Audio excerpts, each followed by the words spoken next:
주시죠. 네, 안녕하세요. 네, 다들 잘 지내셨죠? 네. 지난주에 저희 장인어른께서 돌아가셨는데 많이들 와주셔서 위로해 주시고 또 이렇게 조문하고 해주셔서 너무 감사를 드립니다. 많은 걸 생각할 수 있는 시간이었습니다. 그리고 무엇보다도 형제님들이 늘 옆에 같이 있다는 것에 대해서 깊이 감사를 드립니다. 늘 함께 해주셔서 고맙습니다. 같이 기도하겠습니다.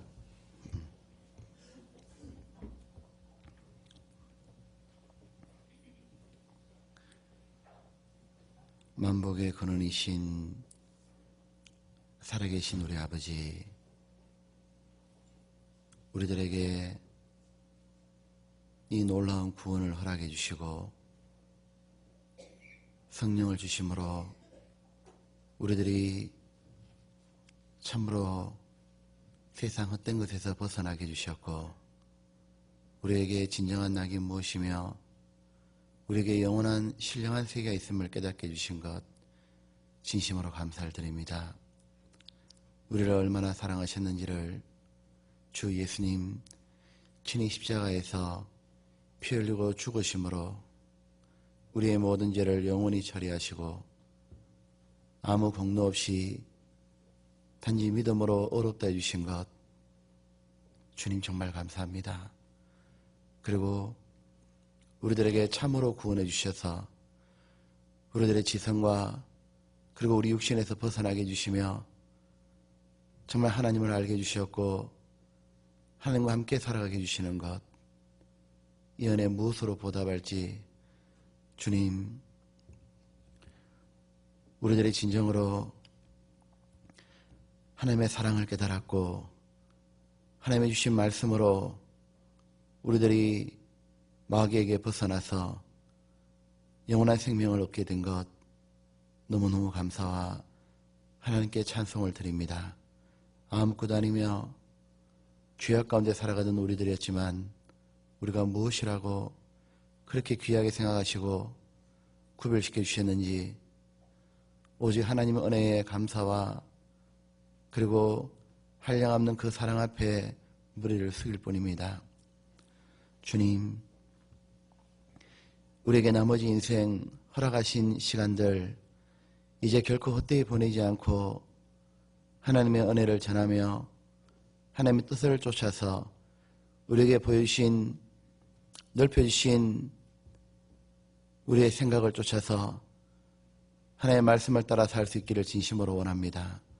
주님, 역사의 마지막 시대를 살아가는 저희들에게 오늘 또 죽어가는 사람들에게 마음을 두게 해주시고 우리들 마음에 참으로 하나님 뜻을 쫓아 살 수 있도록 우리의 마음을 주님의 마음으로 인도하여 주옵소서. 오늘 이 시간 우리들에게 하나님, 저희들이 진정을 알아야 될 지혜와 그리고 주님에 대한 마음을 넣어주시기를 간절히 원합니다. 하나님, 우리의 기도를 들어주시고 우리의 마음을 새롭게 해주시고 우리로 하여금 어떤 삶을 살아야 될지를 더욱 깨닫게 도와주옵소서. 이 자리에 참석하지 못한 분들, 하나님 아버지, 어느 자리에 있든지 주를 떠나는 일이 없도록 마귀의 올무에 걸리지 않도록 막아주시고 시험에 들지 않도록 주님 지켜주옵소서. 오직 우리들을 주님의 말씀과 사랑으로 잡아주시기를 간절히 원하오며 우리 영혼이 주의 사랑에 매이기를 간절히 바랍니다. 주의 말씀으로 충만하게 되길 원하며 성령으로 우리를 사로잡아 주시기를 간절히 원하오며 우리 구주 예수님 이름으로 기도드렸습니다. 아멘. 성경 찾겠습니다. 성경 전도서 6장입니다.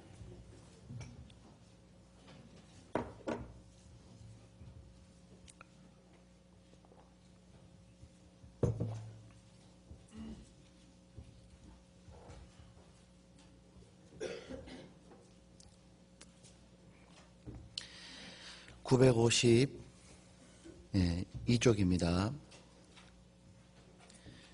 6장 10절로 해서 12절까지를 보겠습니다. 10절.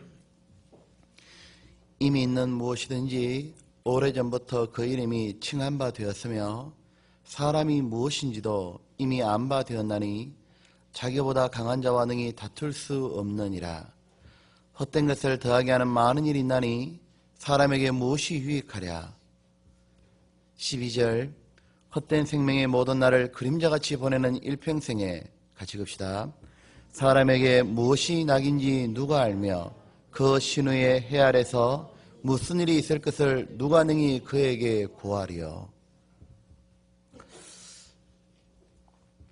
우리가 성경을 배우고 있습니다. 우리는 성경을 하나님 말씀이라고 우리는 믿고 있고, 또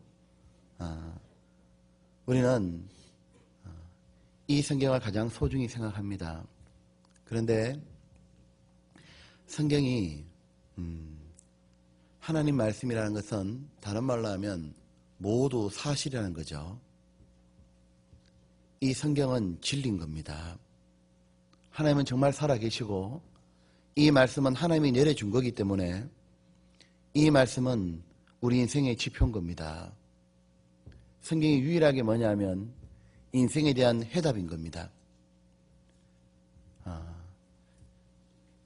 장례식을 치르고 또 옆에 있는 많은 사람들의 장례도 보고 또 화장터도 가보고 또 낙골묘도 보고 많은 사람들의 비문을 쭉 돌아봤어요. 보면서 전도서 6장 이 구절이 계속 생각이 나는 겁니다.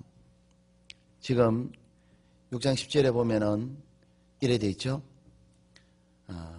이미 있는 무엇이든지 오래전부터 그 이름이 칭한 바 되었고, 이 말은 해 아래 새 것이 없다 그 말인 겁니다. 그리고 사람이 무엇인지도 이미 안 바 되었나니, 이 말처럼 유사이래로 많은 사람이 지구상에 살았는데 쭉 살아보니까 인간이 무엇인지도 이미 다 알게 되었다는 겁니다. 인생이라는 게 복잡한 게 아니라 간단하다 그 말인 겁니다.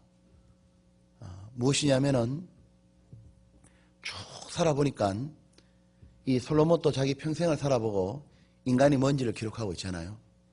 인생이라는 건 뭐냐면은 인생은 일단 만족이 없다는 걸 말하고 있는 겁니다. 이 전도서 1장에 보면 눈으로 보아도 족함이 없고 귀로 들어도 차지 않는다고 그랬잖아요. 만물의 피곤함을 말로도 할 수 없다고. 인생이라는 것은 기본적으로 만족이라는 게 없다는 겁니다. 그리고 모든 사람이 공통히 느끼는 게 뭐냐면 인생은 연약하다는 거예요. 인생은 세월 앞에서 모두 무너진다는 겁니다. 시간이 지나면 결국 늙고 병이 들고 죽음 앞에서 어쩔 수 없는 존재라는 거예요. 그것이 바로 인생이라는 겁니다. 이 오탁이라는 사람이 그랬다 그러잖아요. 이 사람이 늙어가는 걸 딱 보니까 자기 마음에 생각이 깊어가지고 백발이 오는 걸 어떻게 하면 막을 수 있을까 한참 생각하다가 시조를 적었다 그러잖아요. 한 손에 막대 들고 한 손에 가시 들고 늙는 길 가시는 맞고 오는 백발 막대기로 치려 했더니 백발이 제일 먼저 알고 지름길로 오더라. 인간은 하나님이 정하신 법칙이라는 게 있는 겁니다. 하나님이 인간에게 사람이 워낙 순종하지 않으니까 순종할 수 있도록 가르쳐 놓은 게 있잖아요. 인간은 휴식이라는 걸 반드시 취해야 되는 겁니다. 인간은 잠이라는 것도 반드시 자도록 만들어 놓은 겁니다. 거기에 불순종하는 인간은 다 죽게 돼 있는 거예요. 인간은 세월이라는 걸 하나님이 만들어 놓은 겁니다. 세월 앞 인간은 모두 순종하는 겁니다. 우리가 시간이 지나가고 나면은 인간은 반드시 늙고 병들고 약하고 죽게 돼 있다 그 말인 겁니다. 이거는 하나님이 정한 법칙이고 거기에 불순종하는 인간은 한 명도 없다고 말하는 겁니다. 인간은 모두 죽음 앞에 순종하게 됩니다. 한 번 죽는 것은 사람에게 정하신 것이요. 그 말대로 사람은 결국 살아보면은 우리 그런 거 부르잖아요. 지시황의 불사약도 죽는 길을 죽는 데는 허사라. 인삼노경 좋다 해도 늙는 길 못 막고. 진시황의 불사역도 죽는 데는 허사라고. 인간은 결국은 뭐냐면 죽음이 지책에 있고 너무도 연약한 존재라는 겁니다. 전도서 8장입니다.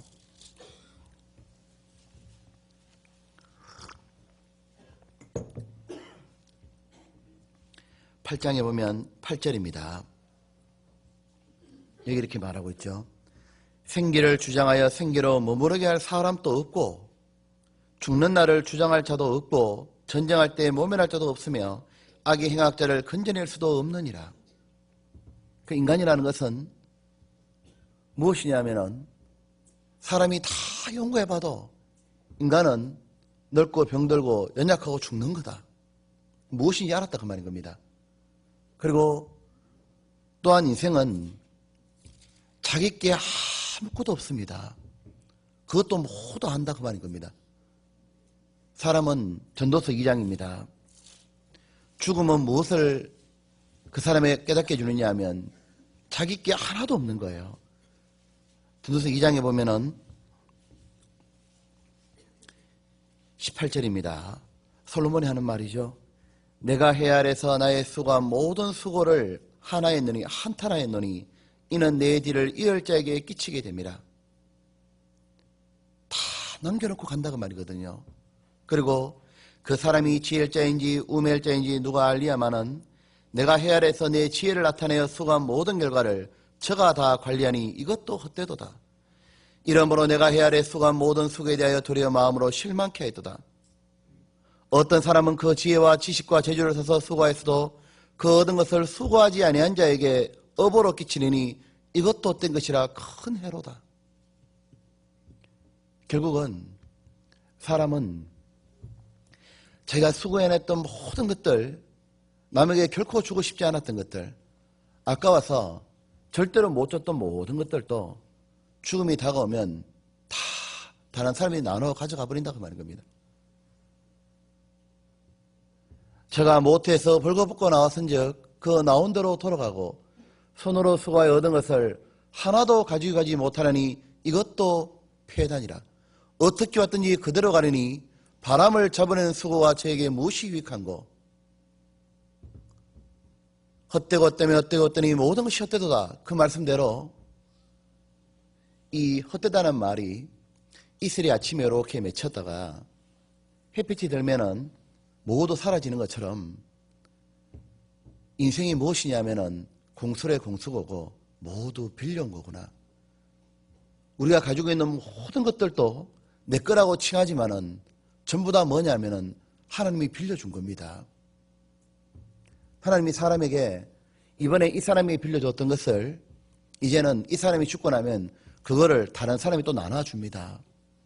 그게 땅이었던 집이었던 옷이었던 물건이든 간에 모두 뭐냐 내 건 줄 알지만은 성경에 그 표현 보셨죠? 이것은 빌려온 것이니이다. 그 말씀대로 모두 쓰고 있다가 하나님이 부르시는 날이 다가오면은 이제 그 앞에 순종하게 되고 하나님이 내게 빌려줬던 것을 또 다른 사람에게 또 주는 겁니다. 자기께 아무것도 없지만 인간은 무지하게도 자기의 소유와 토지를 자기 이름으로 칭함받고 그것이 장구하리라. 천년만년 자기께 될 것처럼 착각하며 살기 때문에 인생은 망가지는 겁니다. 그리고 또한 사람이 인생이 뭐냐 그러니까 뒤에 받았습니다. 22절입니다. 사람이 해 아래서 수고하는 모든 수고와 마음에 애쓰는 것으로 소득이 무엇이랴. 일평생에 근심하며 수고하는 것이 슬픔뿐이라. 그 마음이 밤에도 쉬지 못하나니 이것도 헛되도다. 인생이 뭐냐니까 평생에 하는 게 뭐냐면 걱정하고 서러운 거하고 고생하는 거다 그 말인 겁니다. 밤에도 못 쉰다 그 말인 겁니다. 그리고 인생이 또 뭐냐고 말하면 인생은 그러면서도 뭐냐면 악은 악대로 짓는 겁니다. 이래 말했죠. 사람 마음에 악이 가득하여 온갖 죄를 짓다가 죽은 자에 돌아간다 그랬습니다. 전도서 9장입니다.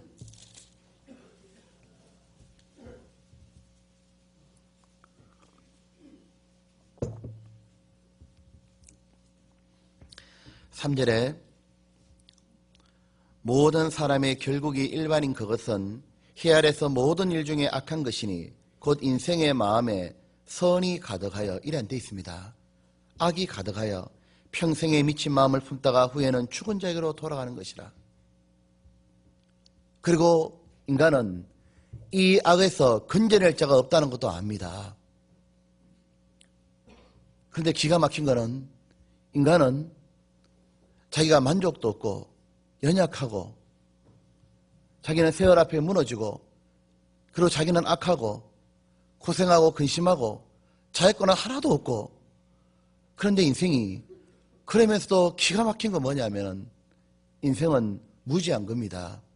뭐가 무지하냐면은 읽었던 본문 말씀대로 무엇이 그러면 이 땅에서 낙이고 그리고 다 죽는데 죽음 뒤에 무슨 일이 있는지는 인간이 아무것도 모른다 그 말인 겁니다. 인간은 동시에 또한 무시한 존재인 거예요. 근데 기가 막힌 거는 인간은 그러면서도 뭐냐면은 교만한 겁니다. 지금 이 전도서 6장 한번 봅시다. 6장의 10절에 이미 있는 무엇이든지 오래전부터 그 이름이 칭한 바 되었고 특별한 게 없고 사람이 무엇인지도 이미 안 바 되었나니 연구해보니까 뻔하더라 그 말인 겁니다. 그런데도 불구하고 자기보다 강한 자와 능히 다툴 수 없느니라. 인간보다 강한 자가 바로 하나님입니다. 그러면 하나님 앞에 그 누구도 다툴 수가 없고 이 사람이 이제 하나님 앞에 전지전능하신 하나님 앞에 자기가 마음을 낮추고 자기가 굴복하고 회개하고 하나님 앞에 딱 돌아오면은 하나님은 무엇이 낙이고 제가 어떠한 사람이 돼야 마땅하고 죽음 뒤에는 무슨 일이 있고 나는 어떻게 무엇을 위해 살아야 됩니까? 하고 마음을 낮추고 돌아오면 하나님은 그 사람에게 축복을 딱 내리는 겁니다. 그 돌아오는 사람에게 하나님은 무엇이 진짜 낙인지 그리고 죽음 뒤에 무슨 일이 벌어지는지 영원한 일에 어떤 것이 있는지 신령한 걸 알려주고 무엇을 위해 사는 것이 더 나은 길인지 어떻게 사는 것이 정말 올바른 건지를 모두 깨닫게 해준다는 겁니다. 하나님은 마음을 낮추고 돌아온 사람에게 모든 걸 깨닫게 해주고 내려주시는데 사람들은 인생이 뭔지 알면서도 교만한 겁니다. 인간은 자기가 꽤 괜찮은 존재라고 착각하는 겁니다. 자기가 꽤 똑똑하고 자연의 주인공으로 살아가니까 만물의 영장이라 보니까 자기가 꽤 괜찮다 싶으니까 하나님의 생각을 딱 버리고 자기 생각을 쫓아 사는 겁니다. 마음을 다하여 여호와를 의뢰하는 게 아니라 스스로 지혜롭게 여기고 자기 마음과 정력을 쫓아 살아가는 겁니다. 그렇게 살아가면서 뭐 하느냐 하면 11절을 한다 이렇게 말하는 거예요. 11절에 헛된 것을 더하게 하는 많은 일이 있나니 사람에게 무엇이 유익하랴. 헛된 일을 더하게 한다는 것처럼 아무런 답이 없거든요. 벗어날 길도 없으면서도 사람은 학문도 한번 추구해보고 그리고 철학도 추구해보고 돈도 벌어보고 그리고 별걸 다 해봅니다. 문학도 만들어보고 쾌락도 만들어보고 문명도 발전시켜보고 근데 모두 다 중앞에 가면은 다 똑같이 말합니다. 허망하다고. 자기 영혼에 아무런 유익이 안 되는 것을 그렇게 추구하고 살다가 죽음으로 나온다 그 말인 겁니다. 근데 반대로 하나님 앞에 정말 굴복하고 살아가는 그 사람에게는 하나님이 12절에 이렇게 말했죠. 헛된 생명의 모든 날을 그림자같이 보내는 일평생에 사람에게 무엇이 낙인지 누가 알며, 아무도 아는 사람 없는데 하나님은 알려주는 겁니다. 그 신후에 해 아래 무슨 일이 있을 걸 누가 능히 그에게 고하리요. 공자도 미지생 은지사라 그랬죠. 내가 사는 것도 모르는데 죽음 뒤를 어떻게 하냐고. 석가도 제가 죽은 뒤에 모른다 그랬습니다. 누가 알겠어요? 근데 답이 있는 겁니다. 누구냐면 인간을 창조하신 하나님은 알려주는 겁니다. 그리고 그 창조하신 하나님의 이 지혜를 깨달았던 사람이 바로 솔로몬인 겁니다. 그리고 구원받은 사람들인 거예요. 이들은 아는 겁니다. 사람에게 무엇이 진짜 낙인지, 그 낙이 무엇인지를 아는 겁니다. 죽음 뒤에 무슨 일이 있는지를 아는 겁니다. 그리고 그것을 세상에 선포하는 겁니다. 그걸 제일 먼저 알려준 분이 누구냐면 하늘에 있던 분이었습니다. 바로 인자가, 하늘에 있던 자가 내려온 자 외에는 누가 하늘의 일을 알겠느냐? 바로 누구냐면 예수님입니다. 예수님은 모든 걸 아셨잖아요. 알려주는 겁니다. 죽음 뒤에 무슨 일이 있는지 천국과 지옥을 말했습니다. 사람이 얻어야 될 것이 구원이라고도 알려줬고, 그리고 그걸 받았던 사람도 다 말하는 겁니다. 솔로몬이 말하잖아요. 무엇이 낙인지. 전도서 2장 24절입니다.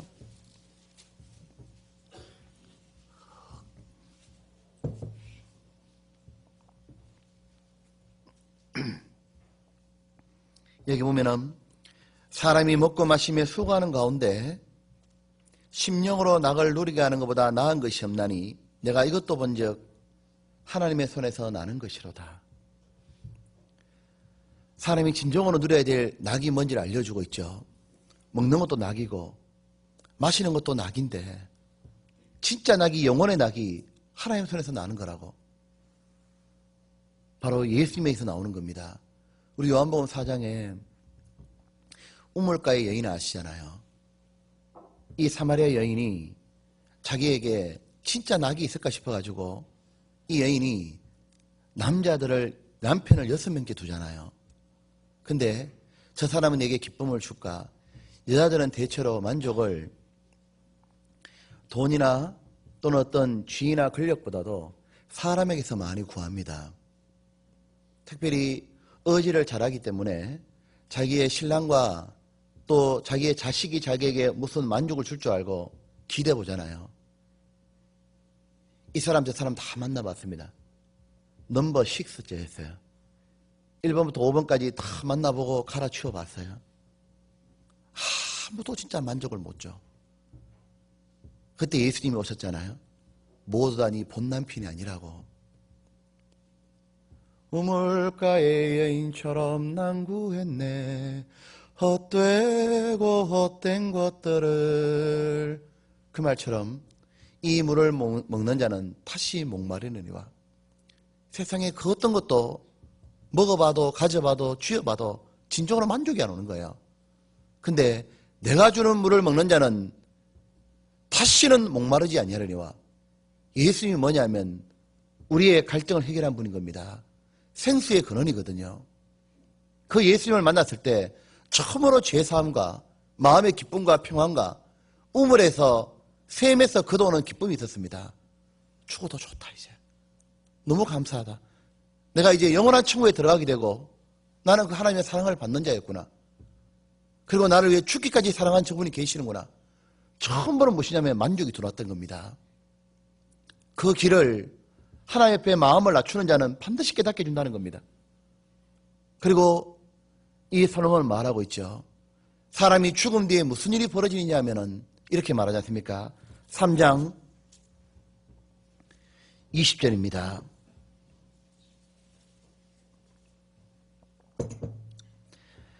다 흙으로 말미암았으므로 다 흙으로 돌아가나니 다 한 곳으로 가거니와 인생의 혼은 위로 올라가고 짐승의 혼은 아래고 땅으로 내려가는 줄을 누가 알랴.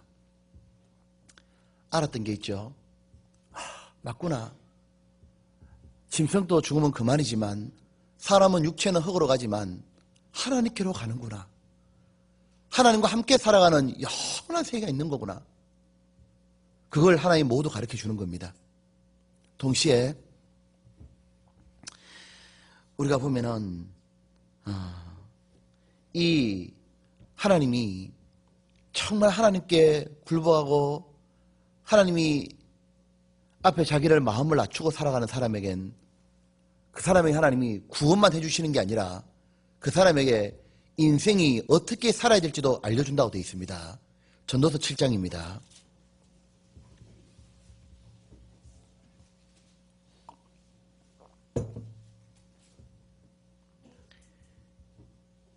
너무너무 감사한 겁니다. 1절 봅시다. 1절에 같이 읽읍시다. 아름다운 이름이 보배로운 기름보다 나았고 죽는 날이 출생하는 날보다 나으며. 이 하나님의 영 예수님을 받아들인 사람은 어떻게 바뀌느냐 하면은 아름다운 이름이 보배로운 기름보다 나았고 이것이 이해가 되는 겁니다. 이 보배로운 기름이 무엇이냐면은 아가서에 보면 이래 돼 있죠. 기름은 향기가 나게 하는 것이요. 그 말씀처럼 이 냄새 향기가 이렇게 나는 겁니다. 이 향수는 이 육신에 뿌리는 거잖아요. 근데 이 참으로 아는 사람은 이 낮과 영원한 세계의 땅을 구원받은 사람은요 이렇게 바뀌는 겁니다. 어리석은 자는 세상에서 육신의 향기를 더 취하려고 그러는 겁니다. 그런데 구원을 받은 사람은요 아름다운 이름에 대해서 너무 기뻐하는 겁니다. 세상에서 가장 아름다운 이름이 뭐예요? 그리스도인입니다. 그거보다 더 아름다운 이름이 어디냐 그 말인 겁니다.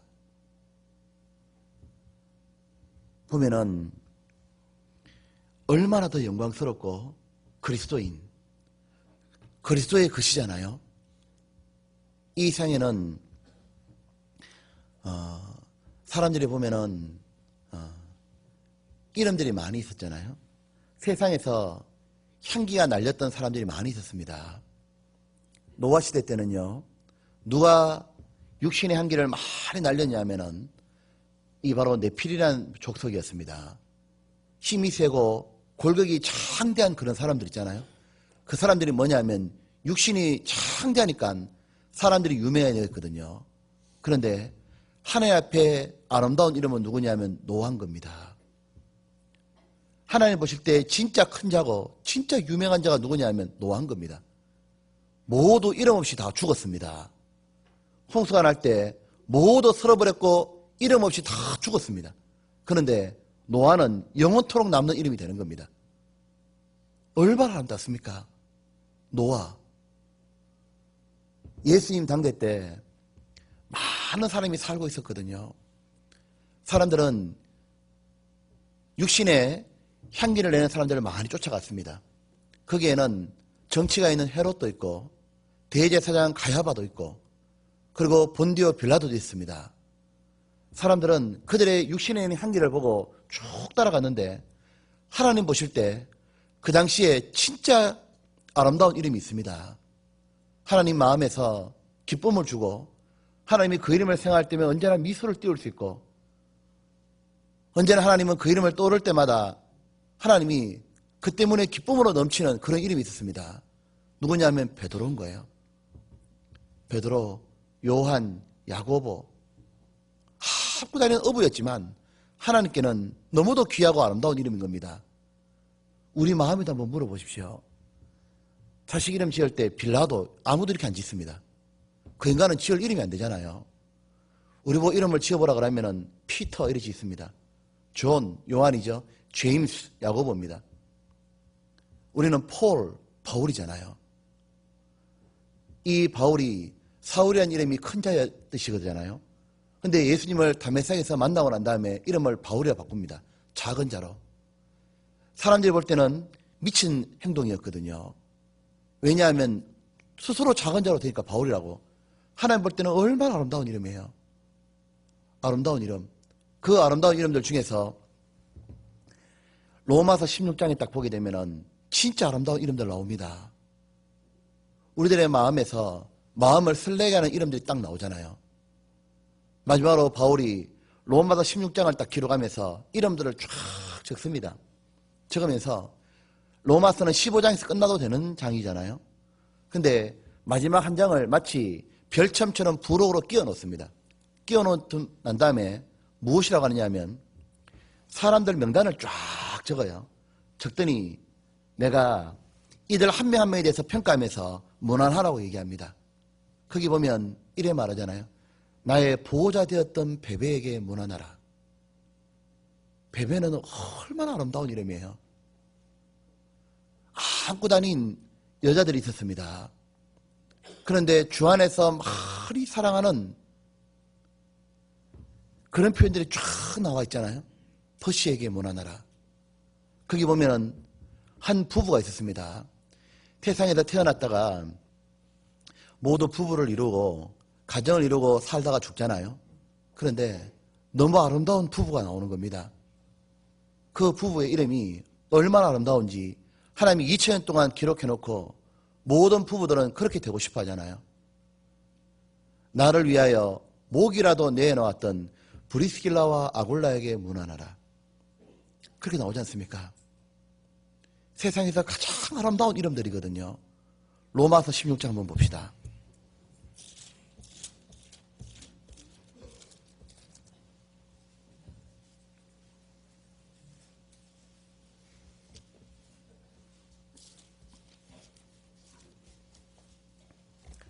로마서 16장에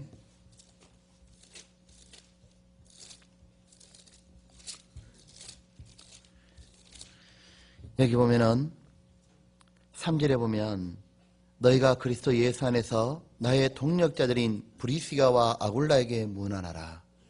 저희는 내 목숨을 위하여 자기 목이라도 내어놓았나니 나뿐 아니라 이방인의 모든 교회도 저에게 감사하니라. 이 브리스가와 아굴라가 얼마나 아름다운 이름이에요. 이들의 이름은 성경 곳곳에 나옵니다. 이들은 자기들이 살았던 장소에서는 항상 교회가 생겼어요. 가는 곳마다. 그들이 고린도에서 함께 바울하고 텐트업을 했잖아요. 장막 쳤을 때 고린도 교회에 있습니다. 그들이 에베소 교회에 갔을 때요. 에베소 교회가 생기는 겁니다. 그들이 지금 로마에 있는데 로마에 있자 로마에 교회가 생기는 거예요. 그러니까 가는 곳마다 뭡니까? 전도가 되고 가는 곳마다 주변에 교회가 형성이 되는 거예요. 구원받은 사람들이 모임이 되는 겁니다. 자기 집에서 모임을 하고 얼마나 아름다운 이름이에요. 아름다운 이름이 보배로운 기름보다 낫고. 잠언 22장입니다. 이제 어떻게 살아야 될지를 우리에게 하나님은 깨닫게 주신 겁니다. 잠언 22장에 보면 이래 말했잖아요.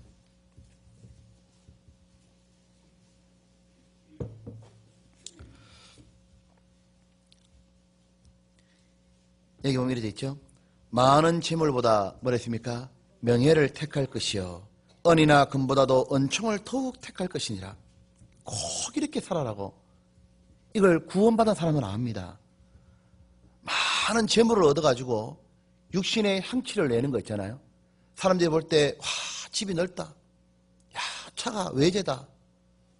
뭐 옷은 뭐다.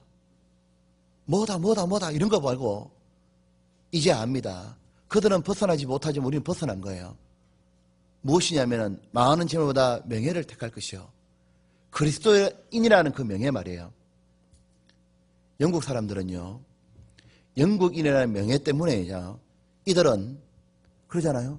그 명예 때문에 한겨울에도요 그들은 얇은 것도 입고 한여름에도 긴 옷도 입습니다. 아시죠? 폼내다 떠 죽는다는 거. 근데 그 이름 있잖아요. 자기 이름 말이에요. 옛날에 가문을 위해서 자기 가문의 이름을 위해 가지고 목숨을 던졌습니다. 우리는 뭐냐면은 그리스도인이라는 이름 있잖아요. 너무도 영광스러운 이름. 그걸 위해서 살아가는 사람. 은이나 재물을 받아도 은총을 더욱 택할 것이라. 우리는 그거 알잖아요. 여기 보면 2절입니다. 왜 그러냐면은 빈부가 섞여 살거니와 무릇 그들을 지으시는 여호와시니라. 하나님은 부자되라고 우리를 만들어 놨다면은요 처음부터 부자들만 다 만들어 놔야 된다고 말입니다. 가난한 자도 있고 부자도 있고 중요한 거는 믿음에 부여하라 그랬잖아요. 믿음에 부여하라고. 주님 요한계시록 읽어보면 7개 교회가 나오는데 스무나 교회 나오고 라오디게아 교회 나오잖아요. 둘이의 특징은 뭐냐면 스무나 교회는 먹을 때거리가 없는 거예요. 너무너무 가난한데 라오디게아 교회는 제가 터키를 가보니까 라오디게아는 굉장한 부유한 도시예요. 온천이 있고 부자 도시입니다. 거기는 넘치는 거예요. 근데 주님은 딱 평가하는 게 다르잖아요. 스무나 교회는 너무너무 가난한데 주님이 말씀하시기를 내가 부유한 자니라. 라오디게아 교회는 부가 넘치는데 네 공부한 것과 가련한 것과 벌거벗을 네가 알지 못하노라. 주님 보실 땐 은총이 어디에 내려갔냐면 스무나에 딱 내려가잖아요. 스무나 교회에 딱 내려가니까 스무나 교회는 핍박도 주고 하지만 주님 말씀하시기를 함께한다는 약속을 딱 해주잖아요.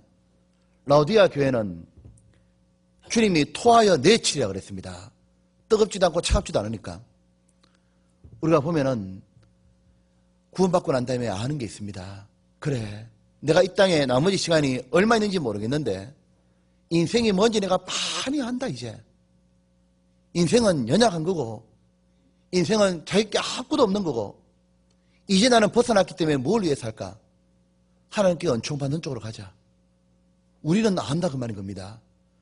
하나님 앞에 유명한 사람이 되어가자. 내가 그리스도인이라는 명예를 내가 가지고 살아가자. 내가 유명한 사람 되는 건 어려운 게 아니잖아요. 베드로는 출신은 초라했습니다. 요한도 출신은 초라했거든요. 남들보다 더 배운 게 아닙니다. 간단한 겁니다. 은총받는 쪽으로 가자. 그자가 유명한 자 되는 겁니다. 주님이 또 말씀했습니다. 이거 봅시다. 전도서 7장입니다.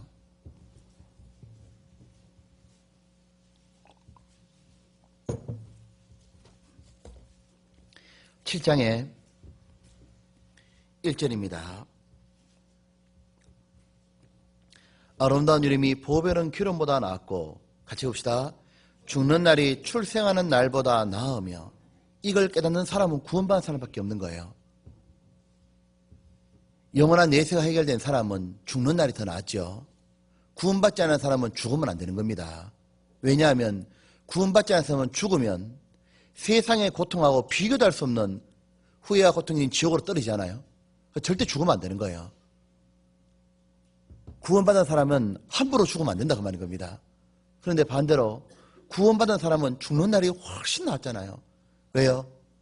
주 안에서 죽는 자는 복되도다. 이는 저희 수고에 행한 일이 따름이라. 저희가 이제는 쉬리로다 그랬잖아요. 구원받은 사람에게 죽는 날은 쉬는 날인 겁니다. 누가복음 16장에 부자하고 나사로가 나오잖아요. 이 부자가 날마다 호화로이 잔치를 베풀고 나사로는 거지였지 않습니까? 그래서 부자가 잔치 베풀다가 남은 거 찌끄라기 그냥 가서 빌어먹고 살았습니다. 그런데 죽는 날 완전히 달라진 거예요. 결국은 인생은 죽는데 나사로도 죽었고 부자도 죽었습니다. 근데 이 나사로는 죽는 날이 가장 복된 날이었던 거예요. 하나님이 천사를 보내가지고 받들어 모셔서 데려왔잖아요. 아브라함 품에 들어갔습니다. 부자는 죽는 날이 최악의 날이었습니다. 그는 죽자마자 들어가자마자 인생관이 확 바뀌어버린 겁니다. 죽자마자 뭐가 딱 됐겠습니까? 지금부터가 인생이 시작되는 거였구나. 죽는 날 뭐냐면 그는 최고의 고통이었습니다. 나사로는 죽는 날 최고의 복된 날이었던 겁니다. 그대로 아브라함 품에 안겨가지고 천국에 들어간 겁니다. 주님 품에 안겼다 그 말이잖아요. 우리는 죽는 날이 가장 복된 자 중에 한 명이 누구냐면 예수님이 십자가 죽으실 때 옆에 죽었던 강도 2명을 생각해 볼 수 있습니다. 예수님 죽을 때 2명의 살인 강도도 같이 죽지 않습니까? 그 2명은 죽는 날 완전히 달라진 겁니다. 오른편에 있던 강도는 죽는 날이 최고의 복된 날인 거예요. 얼마나 좋았겠어요. 그가 죽는 날 예수님이 그랬을 거 아닙니까? 내가 진실로 너에게 말하노니 네가 오늘 나와 함께 낙원에 있으리라. 그가 죽는 날요. 딱 죽음 건너가자마자 얼마나 좋았겠어요. 누구랑 들어갔냐 하면은 예수님하고 같이 들어갔습니다. 하늘의 왕과 함께 들어간 겁니다. 들어가자마자 천군 천사가 쫙 돌입해 있고 왕이 왔기 때문에 모두 와서 뭐냐면 종들은 부복하는 겁니다. 찬양과 영광을 올릴 때 함께 영광 받는 게 누구냐면 바로 왕의 아들이었습니다. 그 강도였습니다. 강도가요, 딱 들어갔을 때요, 그 왕이신 예수님이 쭉 오다가 걸어가는 곳을 봤을 거예요. 어디로 올라가느냐 하면은 보좌 위에 올라가는 겁니다. 하나님의 보좌였습니다. 거기에 예수님이 딱 앉는 겁니다. 얼마나 놀랬겠어요. 저분이 내 같은 인간 때문에 죽어주셨구나. 얼마나 감사하고, 그때 예수님이 그럴까 하니까 내 옆에 앉아라, 나의 우편에 앉아라. 그 말 할 때요, 자기 심장이 터질 것 같을 거예요. 이 사람은 죽는 날 제가 얼마나 복되냐면, 이 십자가에 죽었던 강도는 제가 죽는 날 깨달은 게 있을 거예요. 내 일생에 늘 잘못된 선택만 하고 내가 살아왔다. 그가 했던 선택은 맨날 후회해야 되는 것밖에 없었을 거예요. 어릴 때는 공부하지 않았고, 청소년 시절에는 나쁜 친구하고 사귀었고, 결혼도 그는 후회했을지도 모릅니다. 내가 왜 저 여자가 만났을까? 왜 내가 이런 직업 선택했을까? 결국은 사람을 죽이는 걸 선택했잖아요. 그가 했던 선택은 맨날 죄의 연속이었고 후회의 연속이었어요. 그 인생은 망가진 겁니다. 근데 그는 죽는 날 모든 인생이 바뀌었습니다. 왜냐하면 그는 죽기 전에 예수님을 딱 선택한 거예요. 자기 인생에 있어서 늘 이런 마음 들었을 거 아니에요. 내 살아왔던 인생을 다 지울 수 있으면 얼마나 좋을까? 내 인생을 다시 한번 살아봤으면 얼마나 좋을까? 못 지웠는데 예수님을 딱 선택하는 순간 모두 바뀌었습니다. 죽는 날이 출생하보다 낫다고. 보면은 그 옆에 같이 죽었던 강도는요, 죽는 날이요, 최악의 날인 거예요. 그러니까 구원 안 받은 사람은요, 죽으면 안 된다 그 말인 겁니다. 근데 여기 보면은 주님이 이렇게 말했습니다. 전도서 7장 한번 봅시다. 2절에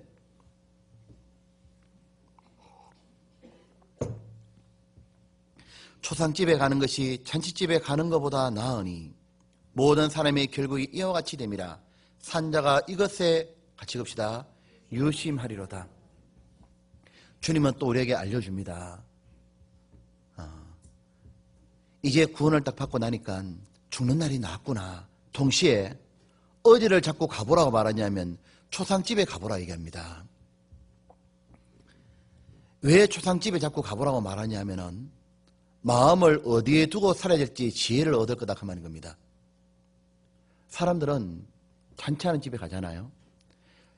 사람들은 어떤 회갑이라든가 아니면은 잔치한다거나 결혼식이나 기쁜 날 보는 걸 자주 갑니다. 가면은 마음이 안 잡히는 겁니다. 하나님 말씀하시죠.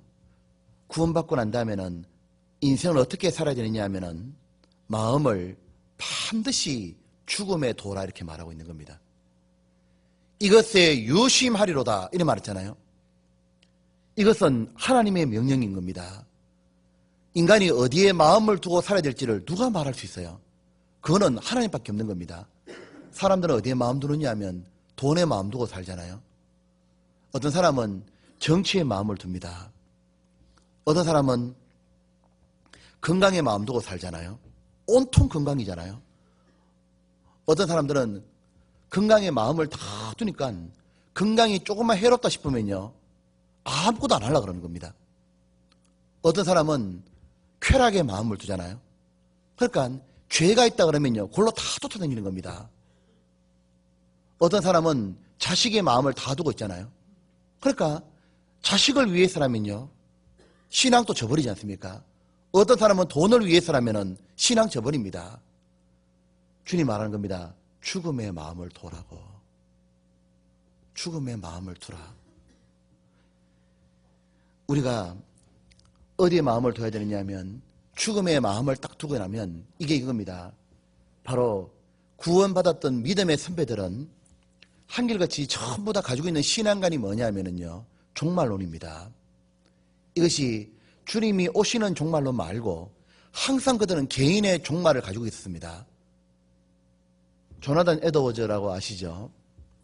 이 조나단 에드워즈가 그의 꿈이 뭐냐고 물어보면 이래 말하잖아요. 최고의 그리스도인이 되는 것. 조나단 에드워즈는 최고의 지성을 가졌습니다. 그 에드워즈가요, 이 얼마나 똑똑한 사람이냐면은 이 사람이 하도 박학하니까 이 사람 수재 중에 수재거든요. 그리고 미국에서 가장 큰 영성을 미쳤던 사람이 에드워즈거든요. 청교도의 영향을 딱 받았잖아요. 그 가문에 태어났던 사람이 수많은 인물들이 나왔잖아요. 이 조나단 에드워즈가 그가 70가지의 결심문을 딱 기록하잖아요. 저 지난번에 불러드렸죠. 그 중에서 그가 10%가 7가지가 뭐냐 하면 죽음에 대한 결심입니다. 그는 결심할 때 이런 결심을 했습니다. 만일 내 생애에 이 순간이 최후의 순간이라고 가정을 하고 그럴 때 내가 지금 하기가 꺼려지는 것은 하지 말자. 그게 자기의 결심문 7번이에요. 내가 지금 이걸 하려고 하는데 내가 이거 지금 죽기 직전의 일이라 치면은 어떡할까? 하지 말자. 그걸 그는 매일 결심했다고 얘기해요. 반대로 내가 지금 이것을 해야 될지 말아야 될지 고민하고 있는데 내가 이것이 죽음 직전이라 생각해보자. 그러면 반드시 해야 되는 거라면 하자. 그는 나는 이래 말했습니다. 결심문 20번에 보면 내가 생각할 수 있는 그리고 내가 할 수 있는 모든 나의 힘, 능력, 활력, 열심, 적극성을 다하여 가능한 천국에서 많은 행복을 누릴 수 있도록 노력하자. 그는 이랬습니다. 내가 죽게 되었을 때 그 일을 했었으면 좋았을 텐데 하고 바라는 것처럼 그렇게 살자. 항상 뭐냐 하면은 자기의 죽음을 두고 있는 겁니다. 순서가 다를 뿐이잖아요. 우리 교회에 복음을 전해줬던 시초라고 불리는 게 누구냐 하면은 C.T. 스터드입니다.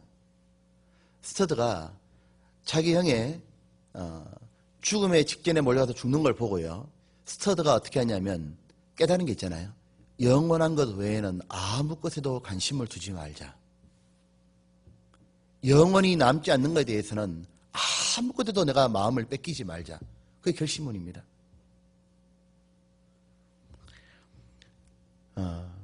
헨리 모리스라는 사람이 그랬다 그러잖아요.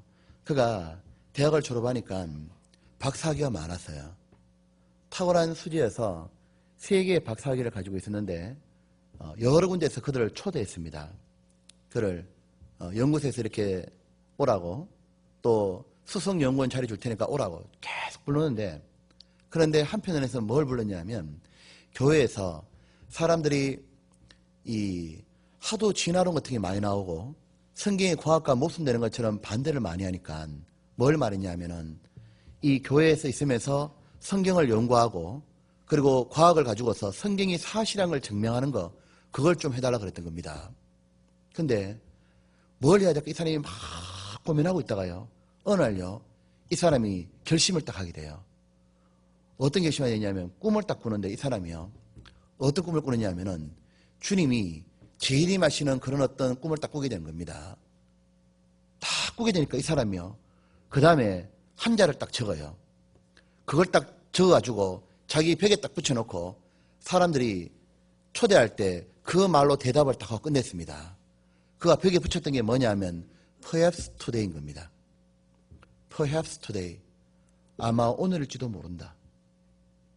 내 종말이나 주님이 오시는 날이 오늘일지도 모른다. 그렇게 생각하니까 결심은 간단하게 쓰더란 겁니다. 제가 저희 장인어른 이렇게 돌아가시는 일주일 전에 이렇게 병원에 계시는데요.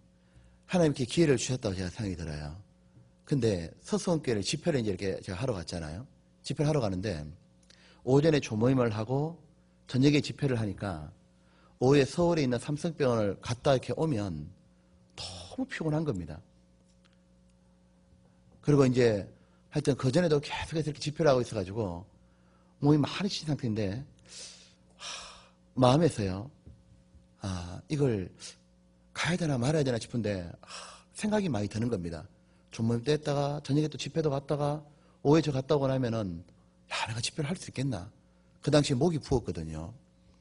그럼 막 있는데 마음이 어떤 게 되냐면 퍼헥스 투데이 생각이 나는 거예요. 압박이 딱 오는 겁니다. 그때까지는 좀 더 오래 사실 걸 생각했거든요. 한번 4월이나 뭐 이렇게요. 적어도 한두 달 더 가실 거다 생각했는데 근데 마음의 압박은 그렇지 않았어요. 가지 않으면 안 될 것 같은 생각이 계속 드는 거예요. 기다려주지 않을 수 있다 생각이 드는 겁니다. 그래서 가가지고요. 이렇게 둘이서 딱 있었고 상담할 수 있는 기회가 주어졌던 겁니다. 그러니까 우리가 이렇게 마음에 있지 않습니까?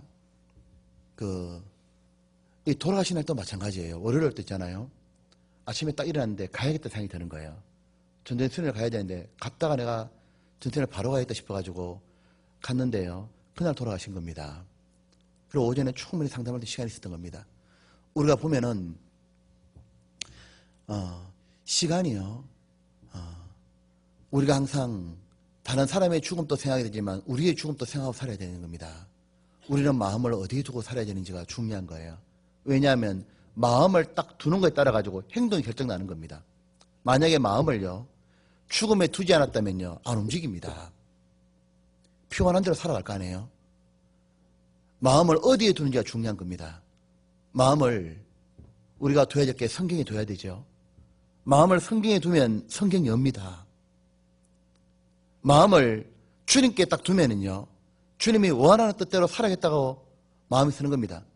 마음을 성도에 둔다 그랬잖아요. 사도 바울이 뭐랬습니까?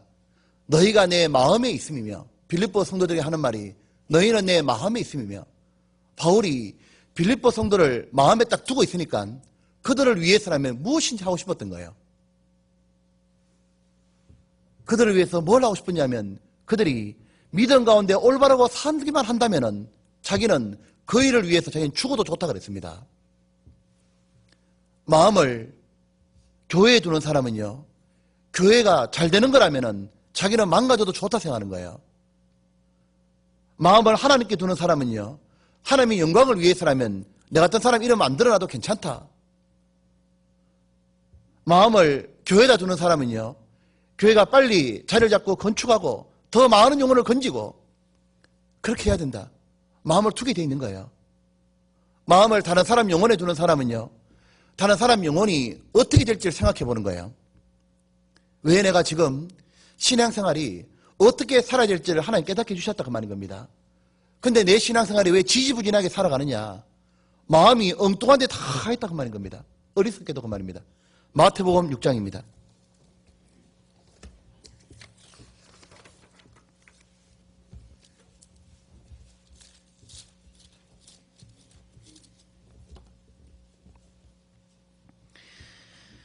(21절입니다)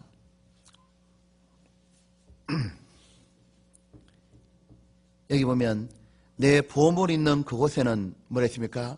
내 마음도 있느니라. 지금 보물 있는 곳에 마음이 있잖아요. 그러니까 내 마음에 보물이 뭔지를 물어봐야 되는 겁니다. 진짜 보물이 하나님 맞냐 그 말인 겁니다. 진짜 보물이 내세가 맞고 다른 영혼이 맞고 교회가 맞고 주님의 보물은 뭐예요? 주님의 보물은 우리거든요. 주님은 보물은 뭐냐면 영혼입니다. 주님이 보물을 받습니다. 마태복음 13장입니다.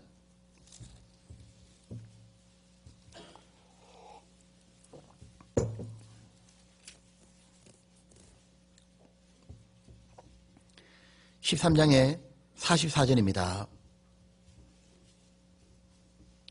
44절에 이래 되어 있죠. 천국은 마치 밭에 감추인 보화와 같으니 사람이 이를 발견한 후 숨겨두고 기뻐하여 돌아가서 자기의 소유를 다 팔아 그 밭을 샀느니라. 천국 하나님은 이렇게 하시는 분이라는 뜻이죠. 하나님 나라는 마치 밭에 감추인 보화다. 이 밭이 세상이고 보화가 뭐예요? 우리들이었습니다. 얼마나 그 보배가 좋았던지 이를 발견해 숨겨두고 기뻐하여 돌아가서 자기의 소유를 다 팔아 그 밭을 샀다고. 온 세상을 죄짐을 다 지고 온 세상의 영혼을 모두 죄를 담당했습니다. 자기 소유를 다 판 것처럼 자기의 목숨을 주신 거예요.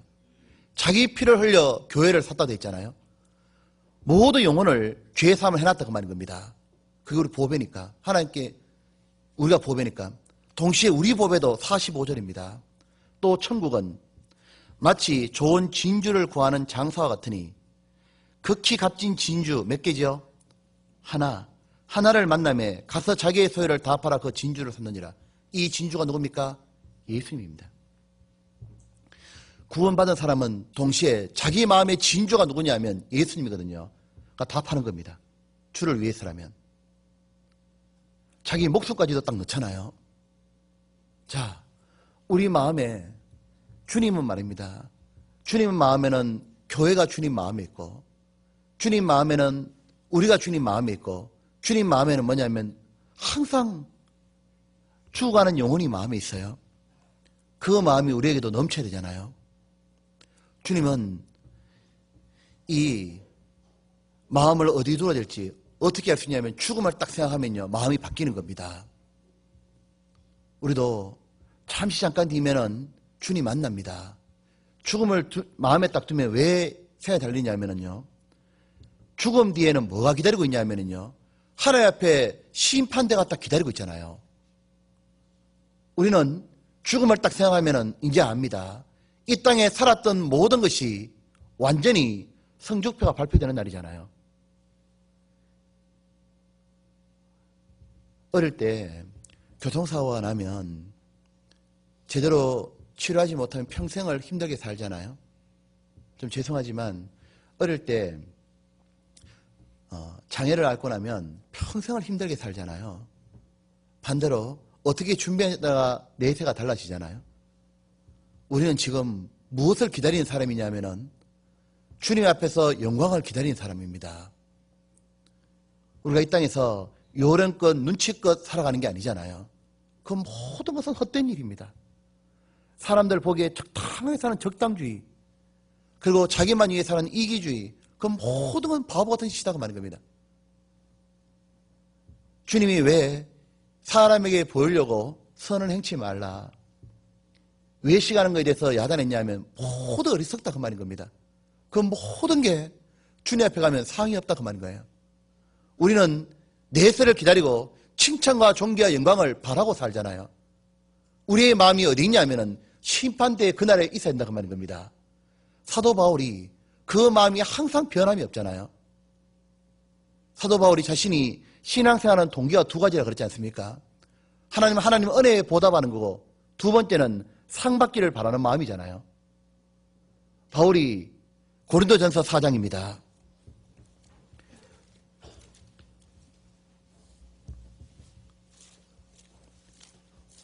우리가 죽음을 생각한다는 말은 이 말입니다. 4장에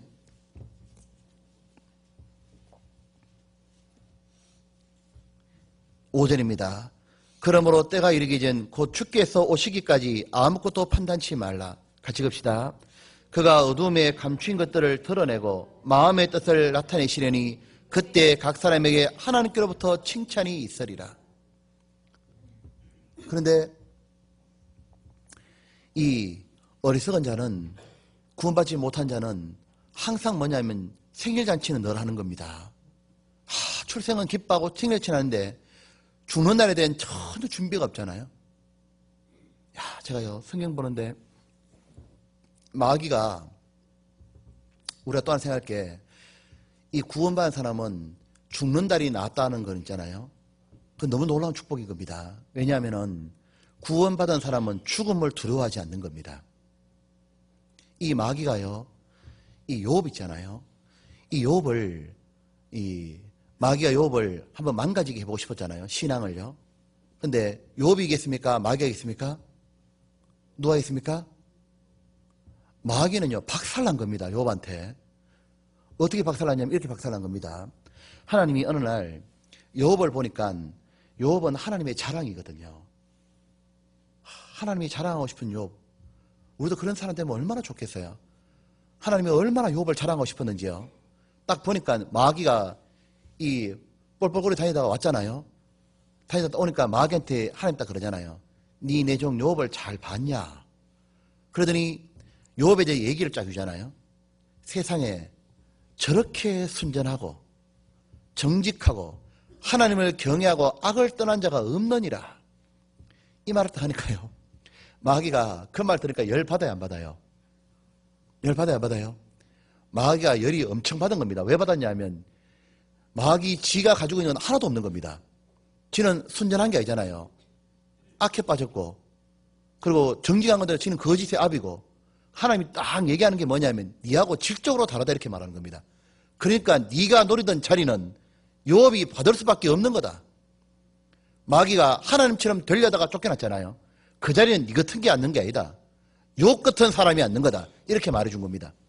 그러니까 이 마귀가 속이 뒤집어져 가지고 어떻게 하냐면 한마디 보태잖아요.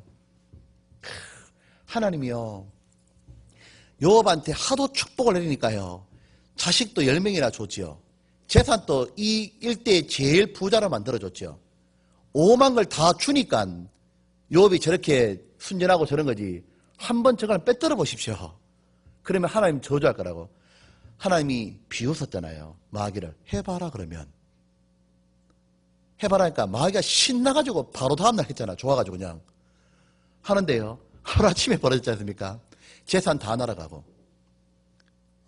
적군들이 쳐들어와가지고 자식 10명이 하루아침에 다 죽었습니다. 욥이 완전히 망가졌잖아요. 망가졌을 때 이 마귀가 좋아가지고 낄끌이고 난리를 치겠는데 마귀가 헉 그랬습니다. 근데 왜냐하면 욥이 하는 말을 듣고 욥이 유명한 말을 딱 뱉잖아요. 뭐라 말합니까? 주신 자도 하나님이요 취하신 자도 하나님이 하나님께 영광을 돌리는 겁니다. 마귀가 미칠 것 같은 거예요. 그러니까 다시 마귀가 두루다니다 또 왔잖아요. 그러니까 하나님이 얘기하지 않습니까? 마귀야 봤냐? 한 번 더 얘기해 줍니다. 왜 욥이 네가 노리는 자리에 들어가야 되는지. 욥처럼 순전하고 정직하고 하나님을 정말 경외하고 악을 떠난 자가 없다. 네 같은 게 앉을 자리가 아니다 딱 말해준 겁니다. 그러자 이 마귀가 마지막으로 또 뱉은 말이 있습니다. 뭐 했습니까? 뭐라고 뱉었냐면 가죽으로 가죽을 대신할지오니 이 말합니다. 한번 봅시다. 욥기 2장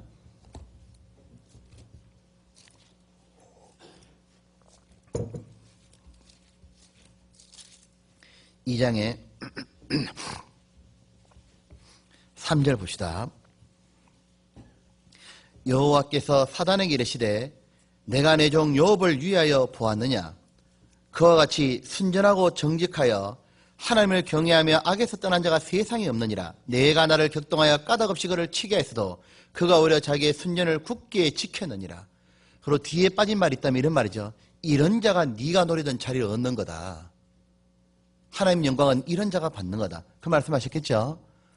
4절에 사단이 한번 박살나고 난 다음에 이래 말한 겁니다.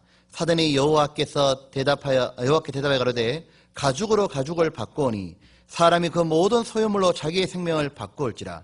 이제 주의 손을 펴서 그의 뼈와 살을 치소서. 그리하시면 정령 대면하여 주를 욕하리이다. 이게 무슨 말입니까? 이런 말이죠. 사람은 자기 생명을 제일 소중하게 여기기 때문에 왜냐하면 생명이 붙어 있으나 하는 그 사람은 재기할 수가 있잖아요. 그러니까 나머지 모든 소유물을 잃었다 할지라도 아직도 순전을 지키는 거라고. 만약에 저 욥의 생명을 딱 치게 되면은 건강을 치게 되면 욥은 주저앉는다고 하면서 이래 말한 겁니다. 아직 욥이요 건강하잖아요. 아직 자기가 자식 10명 또 놓으면 되고요. 그는요 건강하니까 주변 사람들하고 만나가지고요 재기하면 됩니다. 사업은 다시 일으키면 되는 거 아닙니까? 이렇게 말하니까 하나님이 허락한 겁니다. 건강 쳐봐라 그러면. 그러면 건강도 쳐봐라. 생명 빼고 죽으면 더 이상 시험할 게 없으니까 죽으면 시험할 게 없으니까 네가 생명을 쳐봐라. 죽을 만한 고통을 한번 줘봐라 그러면 이렇게 말한 겁니다. 그리고 죽음의 위협을 줘봐라 이렇게 말한 겁니다. 그러니까 욥이요 생명에 딱 치니까 욥은 죽을 직전에 딱 올라간 겁니다. 온몸이 병이 났잖아요. 죽을 직전에 딱 몰렸는데 마귀가 이겼다 생각했거든요. 드디어 욥이 모든 게 잃고 죽음 직전에 몰리면 죽기를 무서워 지가 떨궜지 생각했습니다. 근데 욥이 어떡합니까? 3장에 딱 가면 욥은요 죽고 싶다 말해버린 거예요. 그냥 3장에 보면 욥은 1절 봅시다. 그 후에 욥이 입을 열어 자기 생일을 저주하니라. 욥이 말을 내어 가로되 내가 낱날이 멸망하였더라면 나말을 베어 떠나던 그 맘도 그리하였다면. 이거는 욥이요 신앙이 없는 말을 하는 거 아닙니다. 이게 무슨 말이냐면요 이 마귀가 사용하는 최고의 무기가 뭐냐면 죽음의 위협이다 그 말인 겁니다. 너희 이러다 죽는다. 이래도 네가 원망 안 할 거냐? 이래 말하는데 욥은 뭐라 하냐면 죽었으면 좋겠다 그러는 거예요. 왜요? 자기는 죽으면 천국이다 그 말인 겁니다. 죽으면 천국인데 안 죽으니까 이렇게 고생하니까요 죽고 싶다 말해버린 거예요. 성경에 그 말 보셨지 않습니까? 히브리서 2장에 마귀가 노리는 게 뭐냐면은 일생에 죽기를 무서워하여 종로로 사는 자에게. 인간은 최고의 두려움이 뭐냐면 죽음입니다. 죽음. 근데 그거를 주님이 밟아버렸다 그 말인 겁니다. 맞지 않습니까? 히브리서 2장입니다.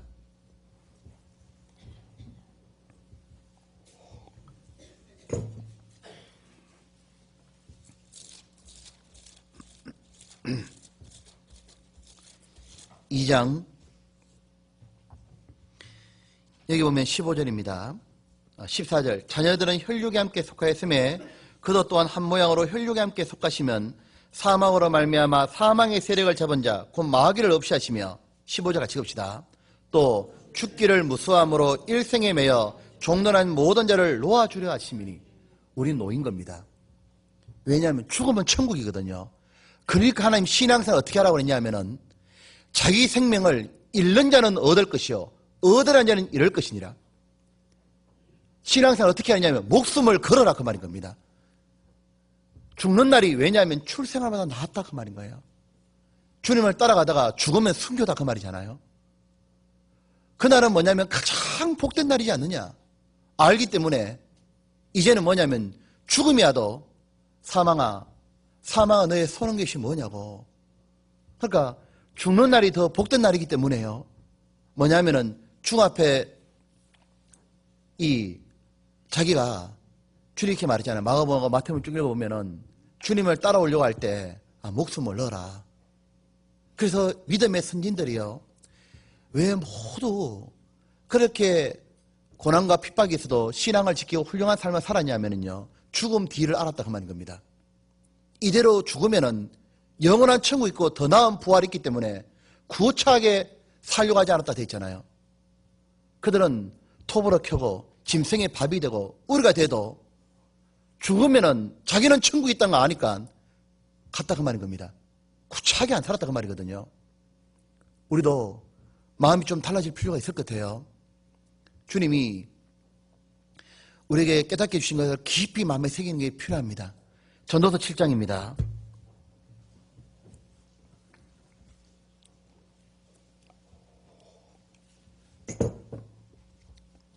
7장에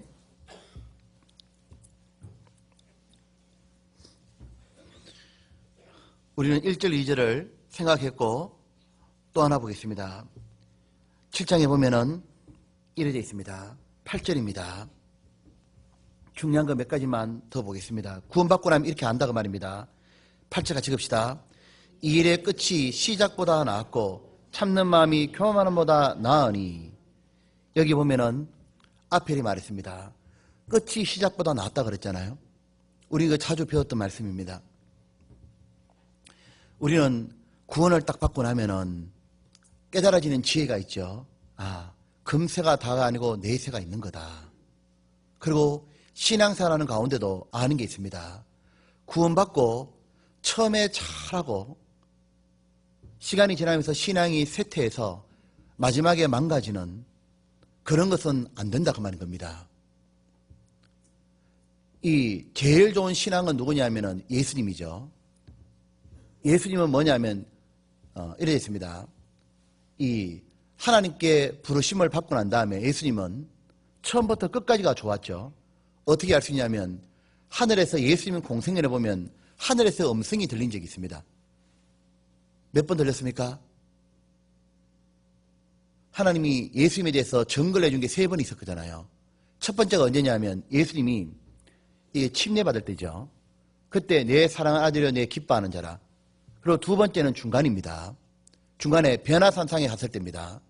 그때 하늘에서 음성이 들렸습니다. 내 사랑하는 거고 기뻐하는 자고 너는 저의 말을 들어라. 그리고 마지막으로 뭐냐면 예수님이 십자가에 죽이시 전날 기도할 때 하나님이 하늘에서 영광스럽게 했고 또 앞으로도 나를 영광스럽게 하리라. 지금까지 예수님의 공생애 자체가 하나님을 영광스럽게 드러냈고 하나님이 어떤 분인지를 보여줬고 이제 앞으로 마지막으로 십자가의 죽음으로 하나님이 우리를 얼마나 사랑하는지 그 영광을 드러낼 거다. 그렇게 말하고 있는 겁니다. 그러니까 예수님의 생애는 뭐냐면은 우리로 치면은 구원받고 처음부터 해서 좋았고 중간도 좋고 마지막도 좋은 겁니다. 사도 바울도 마찬가지죠. 사도 바울도 좋고 중간에 좋고 마지막에도 나의 달려갈 길을 마쳤다고. 이제 후로는 의의 멸관이 예비되었다고 이래 말했지 않습니까? 근데 신앙생활하다 보면은 처음은 좋았는데 마지막에 안 좋은 사람이 있거든요. 그러면 안 된다 그 말입니다. 누구냐면 데마 같은 사람. 데마가 처음에는 구원받고 난 다음에 사도 바울과 함께 그 어려운 선교를 다녔어요. 선기순례를 가서 보면은 이 초대교회 때 선교하러 다녔다는 것은 이거는 우리 시대에 그 김호찬 선교사님 와가지고 몽골 선교 얘기했잖아요. 아무것도 아닙니다. 이 산맥을 넘어야 되고 아무도 반겨주는 사람이 없어요. 세상 말로 죄송한 표현이자면 진짜 아무것도 바닥에 헤딩해야 되는 거예요. 그냥 가는 거예요. 맨 바닥에 못 먹고 못 입고 굶주리고 그렇게 해가지고 이 데마가 믿음의 용사로서 주의 용사로 다 바울이 감옥에 붙잡힐 때도 있었잖아요. 골로새서에 보면 나오잖아요. 근데 마지막 성경 디모데후서에 보면 이 데마는 세상을 사랑하여 데살로니가로 가버렸다고. 우리는 믿음의 사람이라고 불리는 사람들이 히브리서 11장에 나옵니다. 그 11장에 보면은 차례대로 말하죠. 에녹부터 해가지고 쫙 말합니다. 에녹, 그 다음에 노아, 그 다음에 뭐 아브라함, 이삭, 야곱 쭉 말하면서 내가 이걸 다 쓰려면 끝이 없다. 이렇게 말할 때 거기 보면 이렇게 나옵니다. 뭐 삼손, 입다 쭉 나옵니다. 뭐 기도온, 그 다음에 다윗, 그 다음에 다윗 다음에 누가 나와야 돼요? 솔로몬이 나와야 되는데 솔로몬은 히브리서 11장에 믿음의 사람이 안 나온다 그 말인 겁니다. 왜냐하면 그는 말로가 안 좋은 거예요. 그는 신앙생활 잘 하다가 마지막에 여자들 때문에 인생을 망쳐버렸잖아요. 자기의 정욕을 쫓아가지고 마지막에 솔로몬은 우상숭배를 하게 되고 결국 나라를 두 동안에 쪼개버렸잖아요. 그거 보면요. 신앙생활에 구원받은 연수는 중요한 게 아니다 그 말인 겁니다. 그게 무슨 자랑거리겠어요. 중요한 건 현재도 내가 주를 사랑하냐 그 말인 거예요. 현재도. 지금 반대로 신앙의 중간에 미끄러지던 사람들이 있습니다. 대표가 누구냐면 베드로 같은 사람입니다. 마가 같은 사람입니다. 이 마가는 자기가 선교하러 갈 때 이렇게 1차 선교하러 가다가 마가가요. 바울하고 이 바나바하고 따라갔잖아요. 가다 보니까 앞에 톨루즈 산맥이라는 게 걸쳐 있습니다. 이걸 인간은 못 넘어간대요. 근데 사도 바울이 넘어가자 이렇게 한 겁니다. 가다가 너무 힘드니까 포기해버렸어요. 그리고 예루살렘으로 돌아가 버렸잖아요. 왜냐하면 마가는 부유한 아들이었어요. 마가의 다락방이잖아요. 고생을 안 해봤기 때문에 그렇게 힘든 게 싫었던 겁니다. 돌아가니까 나중에 마가를 안 쓰잖아요. 두 번째 선교를 갈 때 마가를 데려가지 말자. 이 문제 때문에 바나바하고 바울도 쪼개지고 문제가 많이 생겨서 마가는 자기 신앙에 얼룩이 졌습니다. 그런데 놀라운 일이 벌어져요. 그 마가가 사도 바울이 마지막 쓰는 성경에 등장합니다. 그거 아시죠? 그 마지막 성경에 마가가 등장하고 데마도 등장하는 겁니다. 그때 마가에 대한 사도 바울의 표현이 뭐냐면 너무도 아름다운 말로 표현했어요. 저를 내게로 데려오라. 저가 내게 너무도 큰 소용이 있다고. 디모데후서입니다.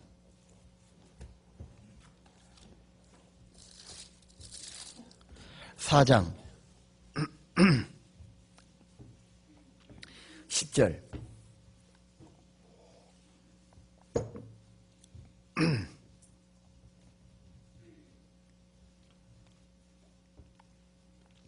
대만은 이 세상을 사랑하여 나를 버리고 데살로니가로 갔고 11절 누가만 나와 함께니라. 내가 올 때 뭐랬습니까?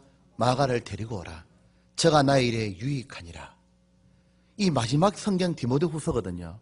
여기 대마하고 마가는 너무 바뀌었어요. 바뀌었잖아요. 그리고 이 마가는 결국 마가복음을 기록하게 됩니다. 베드로는 주님을 3번 부인했지만 그 베드로는 결국은 주님의 수제자가 되잖아요. 우리는 실패할 수 있고 넘어질 수 있습니다. 제가 간혹 그 얘기하잖아요. 하나님은 신앙에 전과 기록이 없는 걸 원하지 않아요. 하나님은 우리 모두가 신앙생활하다 실패한 경험이 있고 넘어진 기억이 있다 그 말이죠. 하지만 하나님이 원하는 것은 그 실패에서 교훈을 얻기를 원하는 거예요.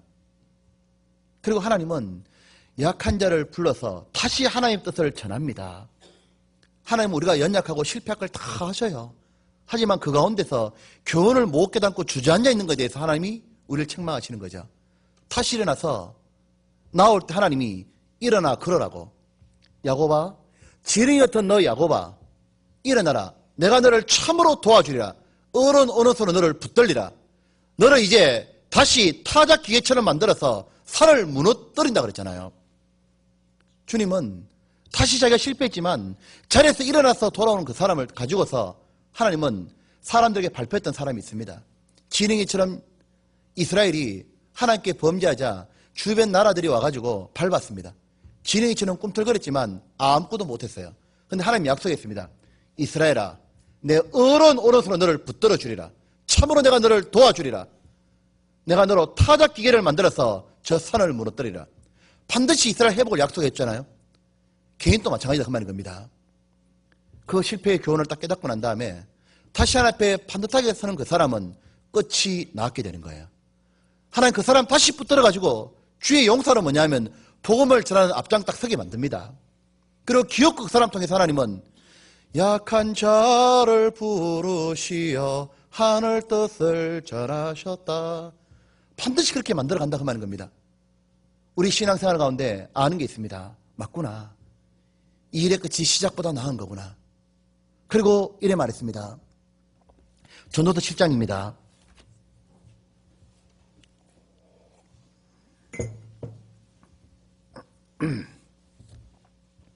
7장에 8절에 이렇게 되기 위해서 필요한 게 있습니다. 이 일의 끝이 시작보다 나았고 그 다음 뭐라 했습니까? 참는 마음이 교만한 마음보다 나으니. 끝이 나아지기 위해서 필요한 것은요, 겸손한 마음이다 그 말인 겁니다. 이 사람이 마음이 교만하면 말을 많이 하게 되잖아요. 간섭하게 되고. 근데 참는 사람은 말이 적어지는 겁니다. 자기 자신을 참으로 낮추면은 끝을 정말 바르게 했다는 마음이 들어온다 그 말입니다. 그리고 여기 보면 10절입니다. 옛날이 오늘보다 나은 것이 어찌미냐 하지 말라. 뭐랬습니까? 이렇게 묻는 것이 지혜가 아니니라. 이 말은 이 말이지 않습니까? 주님은 우리에게 신앙생활을 어떻게 하길 원하냐 하면은 이렇게 말한 겁니다. 추억 속의 사랑을 원하지 않는 거예요. 주님은 내가 옛날엔 신앙생활 이렇게 했는데 우리 모두 그런 게 있잖아요. 그건 추억 속의 빛바랜 사진을 바라보길 원하지 않습니다. 주님은 현재적인 사랑을 원하시는 거예요. 그리고 신앙생활은 끝없는 전진이다 그 말인 겁니다. 사도 바울은 이걸 알았습니다. 자전거를 타고 가다가 자전거가 계속 밟으면 앞으로 굴러갑니다. 멈추면 어떻게 되죠? 자빠지는 거예요. 시간 지나가면. 신앙생활은 뭐냐면 전진입니다. 신앙생활은 끝없는 전진이기 때문에 하나님은 우리에게 항상 뭐냐면 신앙의 문제를 늘 남겨놓고 있는 거예요. 하나님 우리 속에 아직 구원받지 않은 가족을 남겨놨습니다. 구원받지 않은 친구들을 남겨놨습니다. 만약에 다 해놨다면 우린 자빠지는 거예요. 할 게 없거든요. 왜 아직까지 내한테 구원받지 않은 가족이 있고 왜 아직까지 구원받지 않은 친구들이 옆에 있겠냐 그 말인 겁니다. 왜냐하면 전진해야 되거든요. 내가 신앙생활이 무너지면 다 무너지잖아요. 나는 아직까지 그들이 있기 때문에 뭐죠? 나 하나님 앞에 기도하는 자야 돼야 되고 그들이 있기 때문에 나는 내 신앙이 구별돼야 되고 그리고 하나님은 내 앞에 문제를 남겨놓습니다. 경제적으로 어려운 문제, 자식의 문제, 환경에 많은 어려움을 남겨놓습니다. 왜냐하면 주님 떠나지 말라고. 신앙은 전진이거든요. 빌립보서 3장입니다. 이 빌립보 교인들 중에서 무너진 사람이 있었습니다. 왜냐하면 신앙이 끝없는 전진이라는 걸 접었다 그 말인 겁니다. 빌립보서 3장에 이래 되어 있습니다. 여기 보면 13절입니다. 형제들아, 나는 아직 내가 잡은 줄로 여기지 아니하고 뭐라 했습니까? 오직 한 일, 내 뒤에 있는 것은 잊어버리고 앞에 있는 것을 잡으려고 표대를 향하여 그리스도 예수 안에서 하나님이 위에서 부르신 부름의 상을 위하여 쫓아가노라. 그러므로 누구든지 우리 온전히 이룬 자들은 이렇게 생각할지니, 같이 갑시다. 만일 무슨 일에 너희가 달리 생각하면 하나님이 이것도 너에게 나타내시리라. 오직 우리가 어디까지 이랬든지 그대로 행할 것이니라. 전진인 겁니다. 우리에게 아직 구원받지 않은 가족이 있고 친구가 있고 내게 경제적인 어려움이 있던 것을 감사합시다. 왜냐하면 다시 할 일이 있거든요.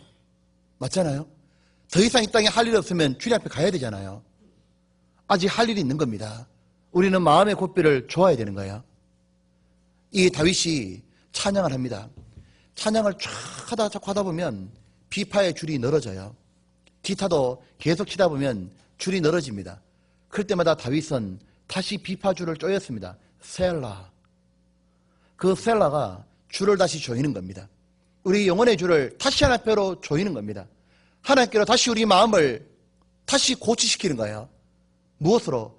아직도 내한테는 남은 숙제가 많이 있는 거예요. 아직도. 그 숙제를 남겨준 하나님에 감사하고 다시 내 마음을 쪼이고 내가 먼저 구별되고 내가 더 바르게 살고 내가 하나님께 더 기도하고 매달리는 가운데 또 다른 영혼이 구원받기를 바라고 살아가는 거예요. 전도서 7장입니다. 7장에 우리는 추억세의 사랑은 끝나야 됩니다. 날마다 새롭다 그랬잖아요. 네. 여기 10절에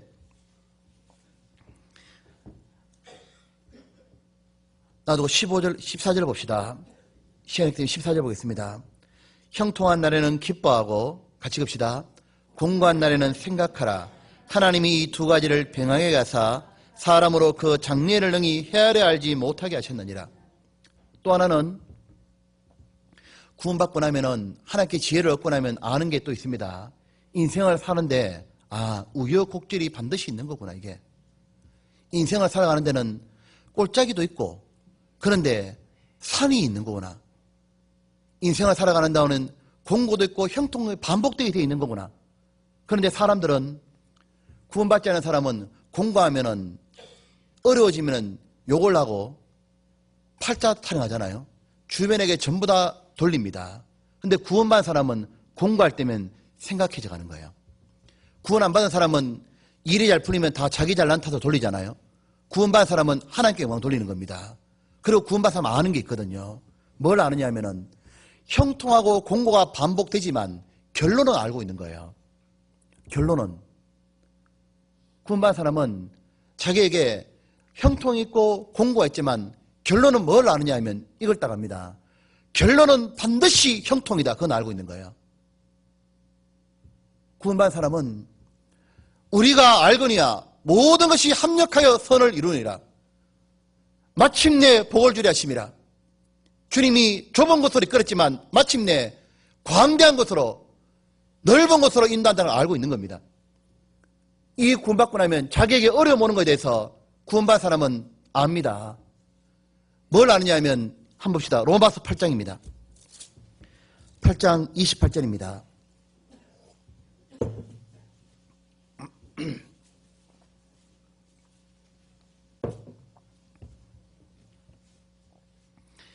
우리가 알거니와 같이 봅시다.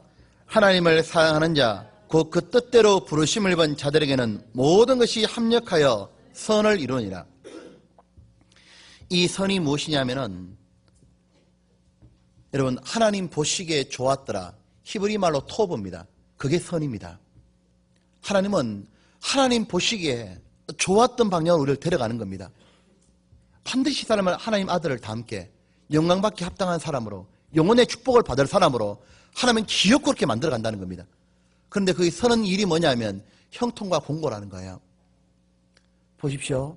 창세기 1장에 보면은 1장에 하나님이 태초에 하나님이 천지를 창조하시고 이 지구는 원래 공허하고 혼돈하고 아무것도 없었어요. 엉망인 그 지구를 하나님이 6째 날이 딱 지나고 나니까 모든 게 갖추어집니다. 거기는 식물도 동물도 사람도 있고 하나님 보시기에 심히 좋았더라. 그렇게 되기까지에 어떤 일이 있었냐면은 3가지 일이 있었습니다. 첫 번째는 뭐냐면은 첫날부터 6일까지 가는 가운데 하나님께서 가라사대, 하나님이 말씀하시니까 빛이 있으라, 하나님이 말씀하시니까 땅덩이가 바다에서 올라와라, 하나님이 말씀하시니까 식물들이 생겨났습니다. 되기까지 필요했던 게 뭐냐면 하나님의 말씀이 쭉 내려왔습니다. 두 번째는 뭐냐면 시간이 걸렸습니다. 단번에 심히 좋았던 게 아닙니다. 율간의 시간이 걸렸고 또 하나 그 시간이 걸리는 가운데 이게 있었습니다. 바로 밤과 낮이 교차가 됐습니다. 하나님이 첫날 지나고 난 뒤에 말했죠. 이는 저녁이 되고 아침이 되니 첫째 날이라. 모든 나라가 날짜 셀 때 아침에서 저녁으로 한다 그러잖아요. 하나님은 반대로 말합니다. 저녁에서 아침이 되니. 반드시 뭐냐면 공고한일이 계속 있는 게 아니라 아침이 옵니다. 공고와 이 형통이 계속 반복돼서 6일이 지나고 나니까 심히 좋았더라. 그것처럼 우리도 무엇이냐면은 우리 인생 가운데 공고와 형통이 반복될 거예요. 계속 반복되는 가운데 결론은 압니다. 마침내 복이다. 마침내 선이다. 보십시오. 예수님의 생애가 뭐예요? 마침내 선이요. 예수님 생애가 보면은 예수님을 배신당하잖아요. 유다에게. 예수님은 사람에게 대우 못 받습니다. 예수님은 십자가에 못 박혀 죽습니다. 그런데 하나님 뜻이 딱 이루어지는 거예요. 하나님 영광을 딱 받았습니다. 마침내 선입니다. 사도 바울의 생애도 마침내 선입니다.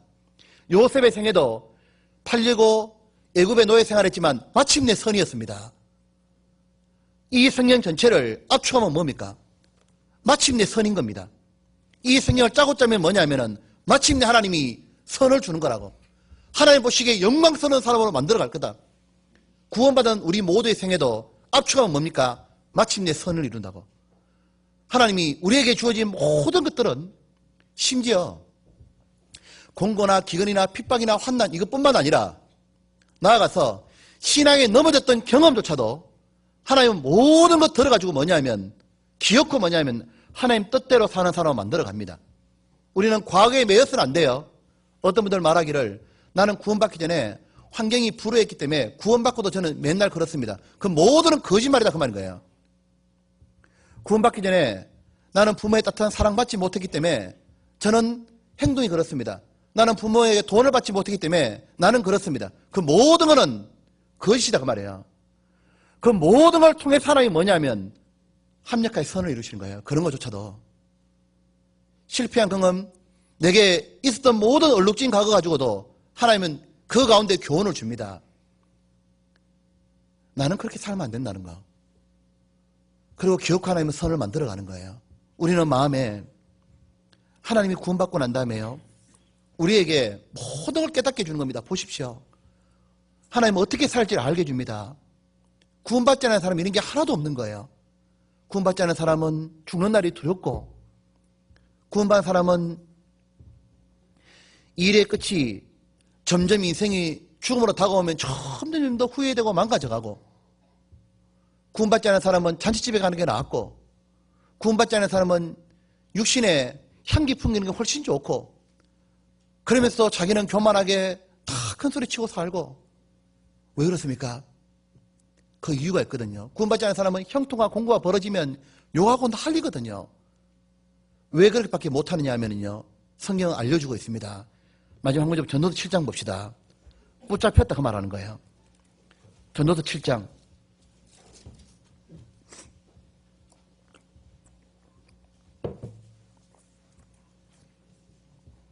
7장에 26절입니다. 내가 깨달은 적 마음이 올무와 금을 같고 같이 봅시다. 손이 포승 같은 여인은 사망보다 독한 자라 하나님을 기뻐하는 자는 저를 피하리니와 죄인은 저에게 잡히리로다. 여기에 보면 잡혔다 되어 있잖아요. 이 오랏줄하고 그물에 딱 잡혔는데 이 여자가 얼마나 독한지, 사망보다 독한 자라. 아니, 죽음보다 독한 자가 얼마나 이게 독한 겁니까? 이게 누굽니까? 마귀다 그 말인 겁니다. 이 마귀에게 잡히는 자가 있거든요. 이 마귀는 사냥꾼인 겁니다. 영혼을 노락질하는 사냥꾼이니까 이 마귀는 마귀의 사람들을 보냅니다. 구약시대 이세벨 같은 여자 봐봐요. 얼마나 독한가. 그거 잡혔다 하면 우상숭배 해야 되는 거예요. 그냥. 맞잖아요. 히틀러 같은 사람 봐봐요. 얼마나 독한가. 600만 명을 죽여도요. 과감하게 죽였지 않습니까? 우리 주변에 보면은 사망보다 독한 자, 마귀에 쓰임받는 자가 있거든요. 이 사람 보면 마귀에 쓰임받아가지고 악착같이 하나님 못 믿게 하고 구원 못 받게 하려고 그 독한 자가 있거든요. 그게 잡히면 꼼짝을 못하는 겁니다. 그런데 하나님을 기뻐하는 자는 저를 피한다 그랬습니다. 우리 하나님께 얼마나 감사하냐 하면은 우리는 벗어난 거예요. 우리가 인생을 벗어나가지고 이제 압니다. 보십시오. 우리가 얼마나 앞에 영광을 돌리고 감사해야 되느냐 하면, 인생의 진짜 낙이 뭔지를 알았습니다. 구원받는 거는 영원해. 죽음 뒤에 영원한 천국이 있구나. 그거 깨달았습니다. 그것에 들어가는 비결도 알았습니다. 그 들어가는 비결도 알았습니다. 그 들어가는 비결이 뭐냐면 지혜였습니다. 예수님이었거든요. 앞에 되어 있습니다. 여기 보면은 7장 12절입니다.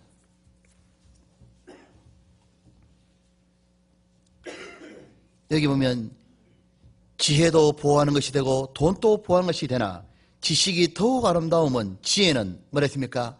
지혜 얻은 자의 생명을 보존함이니라. 맞구나. 나는 지혜를 얻었구나. 예수님이 지혜잖아요.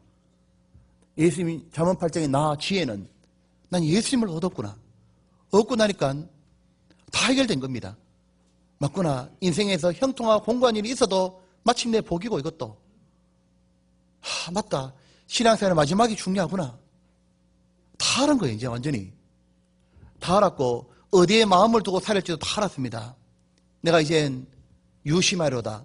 하나님 말씀하신 대로 내가 죽는 날 주님 만난다는 거 유심하고 교회에 마음 두고 영혼에 마음 두고 그래 살아야겠다. 그런데 이 지혜를 우리가 얻어가지고 이래 되지 않습니까? 시편 124편에 보면 사냥꾼의 올무에서 벗어났도다. 우리는 마귀와 사냥꾼인데 벗어났습니다. 새는 사냥꾼에 잡히면 못 벗어나잖아요. 주님이 와가지고 마귀를 밟아버리고 우리 영혼을 건져준 겁니다. 우리 영혼을 건져놓고 주님이 머무시는 교회가 안 돼 딱 머물게 하는 거예요. 그리고 주님은 보호하면서 지혜를 계속 내려주는 겁니다. 그 지혜를 얻을 때마다 우리 마음이 어떻게 살아야겠다 마음이 다잡아지는 거예요. 그런데 안타까운 거는 아직도 이 사실을 모른 채 사냥꾼에 잡혀있는 새들이 너무 많습니다.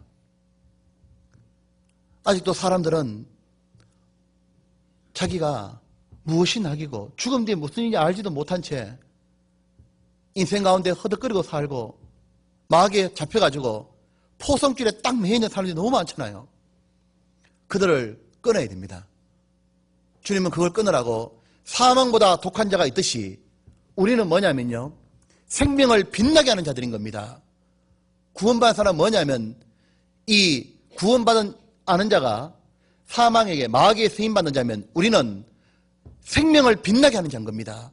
역사의 마지막 시대에 살아가고 있고 우리가 이 시대의 주인공인 겁니다. 우리는 역사의 한 페이지를 기록하고 있는 거예요. 이 시대에 꼭 살아있어야 할 사람이 누구냐 하면 여러분과 저입니다. 구원받은 사람. 우리들이 뭐냐면은 그 죽어가는 사람들에게 사슬을 끊을 수 있는 사람이 우린 거예요. 우리들이 가가지고 직접 끊지는 못하지만 예수님 끊어지지만 끊는데 데려 나올 수 있잖아요. 우리 이 땅에 해야 될 일이 뭐냐면은 우리는 외쳐야 됩니다. 전도서 9장 하나 보고 마칩니다. 9장 한번 봅시다. 13절에 이래 되지 않습니까? 내가 또 해 아래서 지혜를 보고 크게 여긴 것이 이러하니 곧 어떤 작고 인구가 많지 않은 성읍에 큰 임금이 와서 에워싸고 큰 흉벽을 쌓고 치고자 할 때 그 성읍 가운데 가난한 지혜자가 있어서 그 지혜로 그 성읍을 건진 것이라. 그러나 이 가난한 자를 기억하는 사람이 없었도다.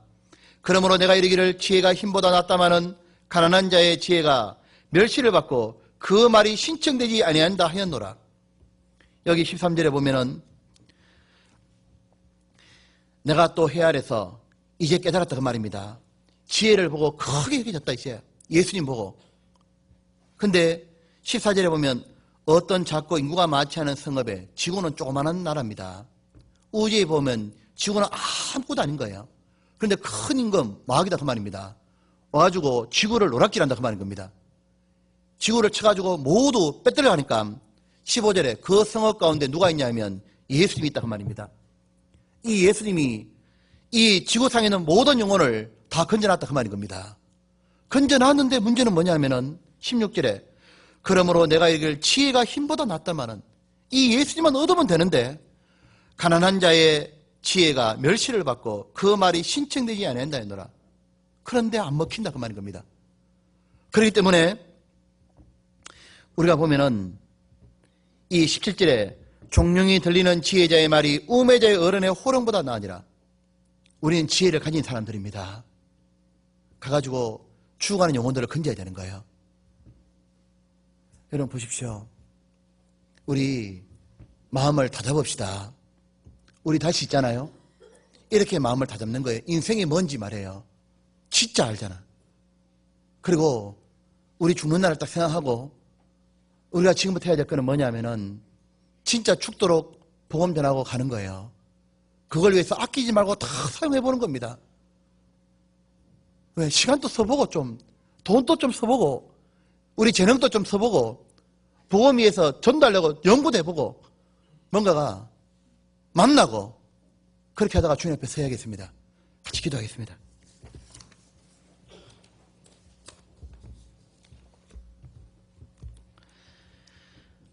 자비로우신 아버지 하나님, 저희들에게 이 사망보다 독한 자인 마귀가 뿌려놓았던 올무와 포성줄에서 풀어주심을 진심으로 감사합니다.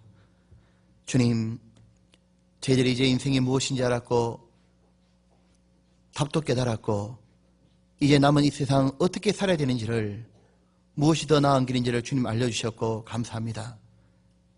아버지 하나님, 저희들이 영원한 세계가 있음을 알고 또 우리에게 주어진 모든 환경들은 주님이 허락하신 줄 알고 더욱 주님을 의지합니다.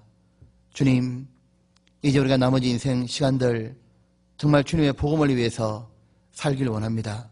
한 사람 한 사람에게 어떻게 하면 복음을 전할 수 있는지를 깨닫게 해주시고 용기를 주시고 그들에게 복음을 전할 수 있도록 도와주옵소서. 우리의 나머지 인생들을 헛되이 보내지 않도록 지켜주시고 도와주옵소서. 하나님 아버지, 우리들이 그래서 이 땅에 살아있는 것이 정말 예수님 우리를 구원하셨다는 것을 우리의 삶에서 살아가는 삶으로 보이길 원합니다. 하나님, 우리들이 꼭 정말 우리를 구원해 주신 예수님의 은혜를 헛되이 보내지 않도록 우리의 말과 행동으로, 우리의 삶으로 정말 보여드리길 원합니다. 주님 도와주셔서 우리의 마음을 바꿔주시고 지혜에 창년케 해주시고 세상을 위에서 내려다보도록 도와주옵소서. 영원한 걸 생각하고 하나님 또 용기를 내고 하나님 아무것도 몰라 지옥으로 떨어진 영혼들을 건지도록 도와주옵소서. 우리를 붙잡아 주시고 힘을 주시길 더욱 간절히 원하오며 주 예수님 이름으로 기도드렸습니다. 아멘.